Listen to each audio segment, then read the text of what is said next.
Sir आपने कहा ताकत का जवाब ताकत से दिया जाएगा, लेकिन मेरे हैंडसम वजीर आजम तो कौमी असम्बली में शहबाज शरीफ पर तबर्रा करते हुए फरमा चुके कि क्या इंडिया पे हमला कर दूं? जो इंडिया पे हमला नहीं कर सकता वो फलस्तीन जाएगा इसराइल की मदद के लिए। एक पेज गवर्नमेंट आपके ख्याल में अपने तैयारों को उड़ने का हुक्म देगी इसराइल की तरफ? इसराइल के खिलाफ एक ऐसी कार्रवाई कर सकते हैं कि उसको दिन में तारे दिखाए जा सकते हैं। वो पाकिस्तान है, टर्की है, ईरान है। 2 अरब मुसलमान हैं, हद हो गई। एक इतना सा मुल्क है, उन्होंने दुनिया का बेहतरीन असला बनाया, फिर उन्हें अमेरिका की और यूरोप की ताईद हासिल है। आप हाथ पे हाथ रख के किस लिए बैठे हुए हैं? मुझे बड़ा दुख हुआ कि यूएई की गवर्नमेंट ये कहती है कि जी पैलेस्टाइनियन ने अगर रॉकेट अटैक न किए, उन्होंने ये नहीं कहा कि इजराइल ने अगर बमबारी न रोकी तो हम इजराइल की ब्लॉकेट कर देंगे और उनसे ओआईसी के इजलास से जो उम्मीदें लगाई गई थी वो सिर्फ एक करारदाद पर आकर खत्म हो गई। अब बात करने की ये जरूरत है कि इस करारदाद का मतन क्या इतना ताकतवर है कि इजराइल को लगाम डाली जा सके। एक दो नहीं, बेशतर ऐसे ममालिक हैं हारून साहब जो ताकत भी रखते हैं, हैसियत भी रखते हैं। वहां पर मौजूद लोग भी फलस्तीन के अंदर जो इसराइल बर्बरियत जारी रखे हुए उसके ऊपर मुजाहरे कर रहे हैं। मामला यह है कि असल मसला क्या है, फलस्तीन का मामला क्या है, झगड़े की वजह क्या है। सब जानते हैं कि झगड़ा कैसे शुरू हुआ और हम सब जानते हैं कि मसला हल क्यों नहीं हो रहा है, इसराइल इतना जारे क्यों होता जा रहा है। उसकी 2 वजूहात है, दोनों में अर्ज करता हूँ। बात यह है कि वो मशरकी यरूशलेम में जरा का जो इलाका है उसमें 150 घरों को नोटिस दे दी। ये तो हमने 70-80 साल पहले ख़रीदे थे, 70-80 साल पहले ख़रीदे थे। ये कोई समझ में आने वाली बात है? उस पर झगड़ा शुरू हुआ, उन्होंने मस्जिद अक्सा में पनाह ली। अब ये ख्याल ये था कि मस्जिद में तो दाखिल नहीं, इबादत गाहों में तो नहीं लोग दाखिल होते, और वो मुजाहिरीन थे, वो कोई जंग तो नहीं कर रहे थे, मगर वो मस्जिद अक्सा में जा घुसे और अमेरिका उनकी हमायत में उठ के खड़ा हो गया। और फ्रांस ने तो यहाँ तक कह दिया कि इनके खिलाफ कार्रवाई रिटेलिएट कर रहे हैं। रिटेलिएट क्या वो कर रहे हैं? उन्होंने उनकी 94% ज़मीन पर कब्जा कर लिया है। एक नाजायज़ रियासत है और एक बेहिसी है मुसलमानों की। 2 पहलू हैं, एक मुसलमानों की बेहिसी है और एक मगरब की उनकी पुष्टपनाही है, अमेरिका की मुकम्मल पुष्टपनाही। आज की आपने देखा करारदाद क्या अमेरिका ने पेश की, जिसका उसका सिवा कोई ना। अभी यूरोपीय यूनियन का इजलास होने वाला है, उसमें भी इसी तरह की करारदाद पास हुई।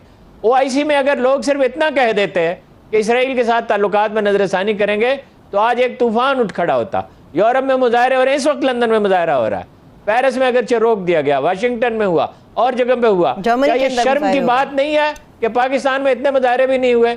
20-20, 25-25 आदमी आपस की लड़ाइयों में लगे हुए हैं। उधर वो बूढ़ा आदमी 94 बरस का, उसने अभी अभी फ़ोन किया है इमरान खान को, महातिर मोहम्मद ने या रुदवान ने बात किया है या जवाद ज़रीफ ने दौरा ऑस्ट्रेलिया का मनसूख कर दिया है इसलिए कि उन्होंने झंडा लहराया था इसराइल का। बात यह है, 1 सदी पहले इकबाल ने कहा था कि ख्याबा में है मुंतज़िर लालक कब से, कबा चाहिए उसको खून अरब से। आज़ादी खून से ख़रीदी जाती है। जो कौमें खौफजदा हो जाती हैं, देखिए मैं आपको उनका कोई अंजाम नहीं होता। देखिए फ़साद तो कोई अच्छी चीज़ नहीं है, जंगें अच्छी चीज़ नहीं है, लेकिन खौफ से बदतर तो कोई चीज़ नहीं है। ना आज़ादी फ़िक्र है अरब मुल्कों में, ना कोई फ्री प्रेस है, ना कोई अवामी उमंगों का एहतराम है, और सारी दौलत के अंबार के बावजूद ना कोई फ़ौज है। फ़ौज क्या है? जो असला है उसकी मेंटेनेंस नहीं कर सकते, वहाँ तो पाकिस्तानियों को जाके उस असले की मेंटेनेंस करनी पड़ती है। तो आप उठ के खड़े क्यों नहीं होते? ये क्या करारदादें हो रही हैं जी? इमरान खान ने मजम्मत कर दी, शाह महमूद ने मजम्मत कर दी। ओ भाई कोई काम करो। रुदवान ने कहा ना कि मुझ पे दबाव है, हमें उठना पड़ेगा, हमें दाखिल होना पड़ेगा। काम क्या करना पड़ेगा हारून साहब? काम क्या करना पड़ेगा? क्या लफ्ज होता है? वो कहते हैं हमारे इख्तियार में जो हमने कर दिया, आप बताएं काम क्या करना होगा मुसलमानों को? नहीं, ये ठीक है, इमरान खान का रोल पॉजिटिव है, पाकिस्तान का रोल वैसे अरब मुल्कों से तो बदरजा बेहतर है, लेकिन काम करना पड़ता है। अल्लाह के रसूल ने कहा इनिशिएटिव लेना पड़ता है। जिंदगी एक सवारी है, इस पे सवार हो जाओ, वरना ये तुम पे सवार हो जाएगी। यही मुसलमान थे ना जिन्होंने ये सारा इलाका फतह किया था। कितनी फौज थी? 9000 फौज के साथ, 9 भी नहीं 8000 फौज के साथ दमिश्क फतह किया था। यही लोग थे ना। ये मौत का खौफ है, ये अंदर सिमटे और सुकड़े हुए हैं, ये एहसास कमतरी है। दुनिया से आप पीछे रह गए, इल्म नहीं, इदराक नहीं, तालीमी अदारे आप अपने तबाह कर दिए। किसी अरब मुल्क के पास कोई ढंग की फौज नहीं है। फौज इस डर से नहीं बनाते कि जी हमारा इक़्तिदार ख़त्म हो जाएगा, जो कि नाजायज़ इक़्तिदार है और ख़ुद जुल्म करते हैं अपने अवाम पे। यमन में क्या किया, बहरीन में क्या किया, दूसरी जगह कतर का मुकातिया करने की कोशिश की। अब होश ठिकाने आ रहे हैं ना, अब तुर्कों से भी ताल्लुकात ठीक कर रहे हैं, ईरानियों से भी कर रहे हैं। 2 अरब मुसलमान हैं, हद हो गई। एक इतना सा मुल्क है, लेकिन वो मुल्क है ना, वो मुनज़्ज़म है। उन्होंने सबसे पहले वैक्सीन लगानी शुरू की, सबसे ज़्यादा तादाद में लगा दी। उन्होंने उन बंजर ज़मीनों को आबाद किया। उन्होंने दुनिया में सबसे ज़्यादा नोबेल प्राइज़ जीते। उन्होंने दुनिया का बेहतरीन असला बनाया। फिर उन्हें अमेरिका की और यूरोप की ताईद हासिल है। आप हाथ पे हाथ रख के किस लिए बैठे हुए हैं? जो बाइडेन ने उम्मत मुस्लिमा के मुंह पर एक भरपूर जन्नाटेदार तमाचा मार करके सेहोनियत परस्ती का बदतरीन और वाशिगाफ सबूत देते हुए हमें शर्मिंदा होने का एक और मौका फराहम किया है। उसने इजरायली वजीर आजम को फोन करके और फरमाया है कि इसराइल अपने दिफा का हक भरपूर तौर पर महफूज रखता है, ताहम मीडिया की आज़ादी को अबलाग के दफ्तर को निशाना ना बनाया जाए। मुसलमानों की ऐसी तैसी आप करते हैं तो ये ऐन नेक काम आप कर रहे हैं। मुस्लिम हुक्मरान अपने जूतों के तस्मे बांधने में मगन है। तैयब एर्दोगान तुर्की के सदर, उनका बयान सामने आया है कि मस्जिद अक्सा की जानिब बढ़ता हुआ हाथ हम रोकेंगे। आप ये हाथ बिल्कुल रोक सकते हैं सर। उसकी 2 वजूहात हैं। एक, आपका ताल्लुक पाकिस्तान से नहीं। 2, आपने एटम बम बना करके झक नहीं मारी। और 3, आपके यहां यह जमहूरियत नामी डाका नहीं मारा जा रहा। वजीर आजम पाकिस्तान ने भी अपने होने का सबूत देते हुए फलस्तीनी सदर को फोन करके एक तो उनसे ईद की मुबारकबाद दी है। अब यह मेरी समझ में नहीं आया कि यह क्यों कर किया गया है और ऐसी ईद की मुबारकबाद क्यों दी जानी चाहिए थी। यह वजीर आजम पाकिस्तान ही बताएंगे उस वक्त के जब वो नथिया गली के दौरे से खरामा लौट करके बनी गाला के नशेमन या फिर कसरे वजीर आजम में दोबारा जलवा अफरोज होंगे। गमे दौरान दोबारा उन्हें तंग करने लगेगा। सर, आपने कहा ताकत का जवाब ताकत से दिया जाएगा, लेकिन मेरे हैंडसम वजीर आजम तो कौमी असम्बली में शहबाज शरीफ पर तबर्रा करते हुए फरमा चुके कि क्या इंडिया पे हमला कर दूं? जो इंडिया पे हमला नहीं कर सकता वो फलस्तीन जाएगा इसराइल की मदद के लिए। एक पेज गवर्नमेंट आपके ख्याल में अपने तैयारों को उड़ने का हुक्म देगी इसराइल की तरफ? फलस्तीन का और कश्मीर का 2 इश्यूज हैं। उसमें कश्मीर में जो है बैतुल मुकद्दस नहीं है, जो कि हमारा किबला अव्वल है। ठीक है, इससे तमाम मकतबा फ़िक्र जो है मुसलमानों के, वो सब एक है। इस वक्त का जो 3 ममालिक हैं वो इस वक्त वाकई ही इसराइल के खिलाफ एक ऐसी कार्रवाई कर सकते हैं कि उसको दिन में तारे दिखाए जा सकते हैं। वो पाकिस्तान है, टर्की है, ईरान है।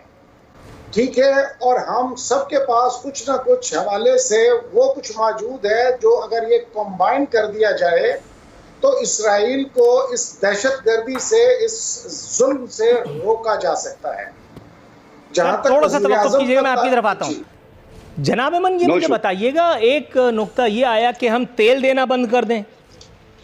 मुख्तसर अगर आप रहनुमाई फरमा दें कि ये कौन सी रियासतें हैं जो अपने आप को मुसलमान भी कहती हैं और फिर कारोबारी चक्कर में आकर के उनको तेल भी फराम कर रहे हैं। नाम मुझे पता है, लेकिन वो हो सकता है कौमी मफाद ब्रिगेड को बुरी लगे, वो हो सकता है नज़रिया ज़रूरत के मामों को बुरी लगे। तो मैं इसलिए आपके मुंह से ये एक्सेप्टेंस सुनना चाह रहा हूँ कि आप अपने जो है वो लहजे में ज़रा बताइए कि ये तेल देने का जिम्मेदार कौन है। और दूसरा, जैसा कि इब्राहिम खान साहब ने फरमाया, हमें रोशनी दिखाई कि ये मुमकिन है कि ताकत का जवाब ताकत से दिया जाए। सर, इसका मतलब है कि ये इशारा कर रहे हैं कि गोया हम हमला कर ही देंगे। सर, हम हमला कर सकते हैं और हम हमला करेंगे। अगर आप देख रहे हैं तो जो ओआईसी के अंदर यूएई की जो सेइंग है उसके अंदर आप देख रहे हैं, आज उनकी एक और स्टेटमेंट आई है कि अगर पैलेस्टाइन में फलस्तीनियों ने हमले ना रोके, रॉकेट अटैक हमास ना रोके, तो हमने जो डेवलपमेंट करनी थी पैलेस्तीन में, उन्होंने कोई पावर स्टेशन लगा था, उसके पैसे हम रोक देंगे। तो यहाँ पे एक सेकंड रोक के जो दुनिया की पॉलिटिक्स जा रही है, वो जो दुनिया जो इजराइल को सपोर्ट कर रही है, बुनियादी सवाल, बुनियादी इख्तिसार के साथ मैं आपसे मुख्तसरन एक चीज जानना चाहूंगा। सर, ये कौन से, ये तो आपने इशारा कर दिया कि कौन क्या कर रहा है, वो कौन से ममालिक हैं जो तेल दे रहे हैं, जो तेल बेच रहे हैं और जिसको इस्तेमाल किया कौन से? सऊदी अरब तेल बेचता है, अपना जहां से चीजें जाती हैं, वो मैं आपसे अर्ज कर रहा हूं ना कि हमास को कौन अपोज कर रहा है? नहीं, सिर्फ सऊदी अरब है या कोई और दूसरा मुल्क भी है? यूएई भी है, सऊदी अरब भी है, और कौन से ये तमाम ममालिक जो तेल प्रोड्यूस करते हैं, नेचुरली वो तेल बेचते हैं। अगर आप हिस्ट्री में जाएंगे तो एक जमाने में, शाह के जमाने में, ईरान के भी ताल्लुकात रहे इजराइल के साथ। अच्छा। लेकिन अगर आज अभी ईरान के कोई ताल्लुक नहीं है, अभी फिलहाल ईरान तेल नहीं दे रहा। ईरान का भी फिलहाल उनका इकोनॉमिक के तौर पे इसलिए ताल्लुक नहीं है कि हमास के हिसाब से उनके दरमियान बहुत ज्यादा डिस्टेंस आ गया है। लेकिन आपको मैं जो अर्ज कर रहा हूँ वो ये कर रहा हूँ कि यहाँ पे जो ममालिक ये नहीं कह रहे, यानी हमारे मुसलमान ममालिक की, जो बाइडन तो कहेगा जो कह रहा है, इजराइल कह रहा है वो कहेगा, कमाला हारिस भी वो कहेगी जो कह रहा है। राइट सर, तो वज़ीर आज़म पाकिस्तान ने फ़लस्तीनी सदर को फ़ोन किया है, आरिफ अलवी साहब ने फ़लस्तीनी सदर को ख़त लिखा है। आई होप कि वो ये ख़त पढ़ पाएँ। सर, फ़लस्तीनी सफारत खाने को ये गलतफहमी क्यों कर लाक हो गई कि पाकिस्तानी हुकूमत या रियासत पाकिस्तान उनके पुश्तबान होंगे, उनकी पुश्त पे खड़े होंगे, उनकी हमदर्दी और यहाँ तो हम कश्मीर के साथ भी खड़े नहीं हुए, हाँ अलबत्ता खड़े ज़रूर हुए थे। खान साहब ने बताया था कि हमें आधा घंटा मेरे ख्याल है उनके साथ खड़े रहना पड़ेगा एक सर्टेन टाइम पीरियड पे। तो सर मेरा ख्याल है इस तरह का कोई अनाउंसमेंट अगर हो जाता है फ़लस्तीन की, फ़लस्तीनी मुसलमानों की और फ़लस्तीनी सफारत खाने की, आंसू पुज जाएंगे अगर खान साहब ऐलान कर दें या हुकूमत ऐलान कर दे। पाकिस्तान कहाँ जाके आवाज उठाएगा? यूएनओ में आवाज उठा सकता है, ओआईसी में आवाज उठा सकता है, अरब लीग में आवाज उठा सकता है। अब उस आवाज को रिकॉग्नाइज किसने करना है? फिर मैं आपको कहूंगा दुख की बात यह है कि वो लोग जिन्होंने इजराइल को इकोनॉमिकली अपोज करना है, अब जब इजराइल के लिए वीजा फ्री सर्विस शुरू कर देंगे तो आप मुझे बताइए ना कि फिर इजराइल के खिलाफ कौन बोलेगा? अब जब उनको ये अभी मैंने आपको, मुझे बड़ा दुख हुआ कि यूएई की गवर्नमेंट ये कहती है कि जी पैलेस्टाइनियन ने अगर रॉकेट अटैक न किए, उन्होंने ये नहीं कहा कि इजराइल ने अगर बमबारी न रोकी तो हम इजराइल की ब्लॉकेट कर देंगे और उनसे ताल्लुकात तोड़ लेंगे।